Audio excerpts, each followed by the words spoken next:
خبروں کا آغاز کریں گے اور سب سے پہلے بات کریں گے ایران میں 6 روز سے جاری پرتشدد مظاہروں میں شدت آ گئی ہے۔ توڑ پھوڑ، جلاؤ گھراؤ اور تشدد کے واقعات میں اب تک 6 افراد جاں بحق اور متعدد زخمی ہو چکے ہیں۔ ایران کی صورتحال پر امریکہ مظاہرین کی حمایت میں سامنے آ گیا ہے۔ ٹرمپ نے مظاہرین کی مدد کا اعلان کر دیا ہے۔ ایران میں بڑھتی مہنگائی کی صورتحال پر ہم بات کریں گے۔ اس وقت ہمارے ساتھ ایران سے موجود ہیں سینئر صحافی راشد نقوی صاحب۔ بہت شکریہ راشد صاحب، یہ بتائیے گا کہ اس وقت وہاں کیا صورتحال آپ دیکھ رہے ہیں؟ مظاہرین کی تعداد میں اضافہ ہو رہا ہے یا کمی ہے، اور احتجاج پرامن ہے یا کہیں تشدد کی اطلاعات بھی موصول ہو رہی ہیں؟ جی بسم اللہ الرحمن الرحیم۔ جیسے آپ نے سنسنی خیز انداز سے خبر بیان کیا ہے، صورتحال ایسی نہیں ہے اور نہ ہی کوئی اتنے بڑی سطح پہ کوئی پرتشدد مظاہرے ہو رہے ہیں۔ البتہ یہ بات صحیح ہے کہ مارکیٹ کی حد تک ہلکے پھلکے مظاہرے تھے، اور یہ جو کیجویلٹیز ہوئی ہیں وہ بھی تہران میں نہیں ہے، تہران سے باہر ایک چھوٹے سے شہر کے اندر، وہ بھی خاص آپ اس کو سیاسی پروٹیسٹر نہیں کہہ سکتے، بلکہ یہ جو اوورال بعض دفعہ بعض شہروں میں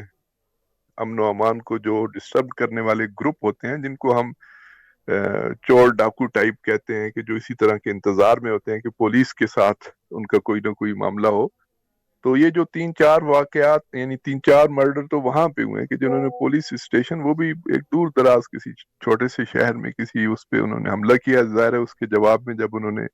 پولیس اسٹیشن پہ کیا ہے تو اس کے جوابی کارروائی میں یہ سب کچھ ہوا ہے۔ باقی ابھی بھی میں تو شہر سے ہو کے آ رہا ہوں، کوئی تہران میں پرسکون ہے، تہران میں آج چھٹی ہے، اور دور دور تک کوئی ایسے مظاہروں کی خبریں نہیں ہیں۔ دوسرے شہروں سے بھی ہلکی پھلکی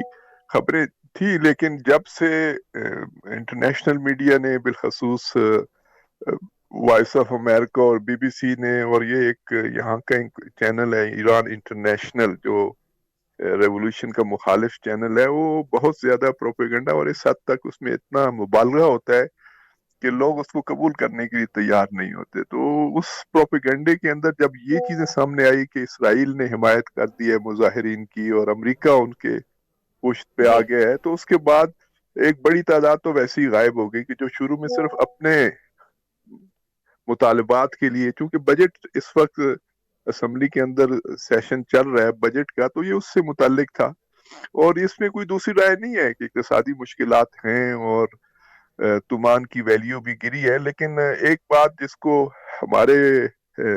میڈیا نے بھی بڑے عجیب انداز سے پیش کیا ہے کہ جی $1 جو ہے وہ اتنے ملین کا ریال کا ہو گیا، تو ریال ایسی ہے جیسے پیسے ہوتے ہیں، 100 پیسے کا جی $1 ہوتا ہے، تو اگر ہم پاکستان میں کرنسی کی قیمت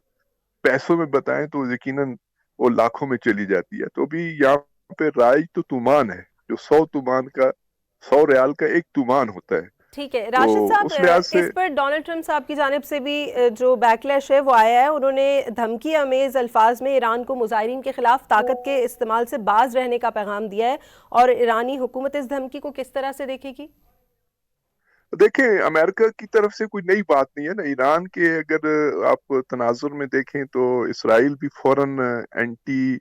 گورنمنٹ جتنے یہاں پہ گروپس ہیں یا باہر بیٹھے ہوئے گروپس ہیں جن کو یہ MKO کے نام سے یاد کرتے ہیں، ان کو فوراً ذرا سی بھی کوئی چیز ہوتی ہے تو فوراً امریکہ بھی اس کی حمایت میں بیان دیتا ہے، ٹرمپ صاحب بھی آ جاتے ہیں، نیتن یاہو بھی درمیان میں کود پڑتے ہیں۔ اور میری رائے یہ ہے کہ جب یہ لوگ کود پڑتے ہیں تو اگر وہ جو مظاہروں کی شدت ہوتی ہے اس میں فوراً کمی آ جاتی ہے۔ وہ لوگ کہ جو واقعاً اپنے مظاہرے، اپنے مطالبات کے لیے مظاہرے کر رہے ہوتے ہیں، وہ پھر غائب ہو جاتے ہیں۔ پھر وہ ایک خاص طبقہ رہ جاتا ہے کہ جو صرف حکومت کا مخالف ہے، اس کے مطالبہ اقتصادی مشکلات نہیں ہیں، اس کا مسئلہ کرنسی کا ڈی ویلیو نہیں ہے، وہ اس نے اپوزیشن کرنی ہوتی ہے، اور اپوزیشن بھی ان کا بڑا پھر جیسے نا اشتعال انگیز قسم کا انداز ہوتا ہے، مار دھاڑ اور جلاؤ گھراؤ شروع کر دیتے ہیں، تو اس سے پھر عام لوگ جن کے اوریجنل مطالبات ہوتے ہیں وہ پھر غائب ہو جاتے ہیں۔ ابھی یہی ہوا کہ شروع میں یہ خالصتاً ایک عوامی مطالبوں کا ایک احتجاج تھا، لیکن جو ہی باہر سے سپورٹ ہوئی تو اس کے بعد اس کی صورتحال بدلنا شروع ہو گئی، اور آج تو کہیں خبر بھی نہیں ملی۔ میں تو دیکھ رہا تھا تہران کے اندر تو کوئی میرے پاس، میں تو پورا ابھی شہر دیکھ کے آیا ہوں، کوئی کہیں پہ نہ کہیں پہ پولیس نظر آئی ہے، نہ کہیں پہ مظاہرے تھے۔ ممکن ہے کسی دور دراز تہران کے کسی کونے خدرے میں کوئی 10-20 اکٹھے ہو کے کوئی شور شرابہ کر لیں، لیکن مین سٹی کے اندر کوئی خبر نہیں۔ ٹھیک ہے، بہت شکریہ، ہمیں صورتحال سے آگاہ کرے تھے ایران سے راشد نقوی صاحب آپ کا۔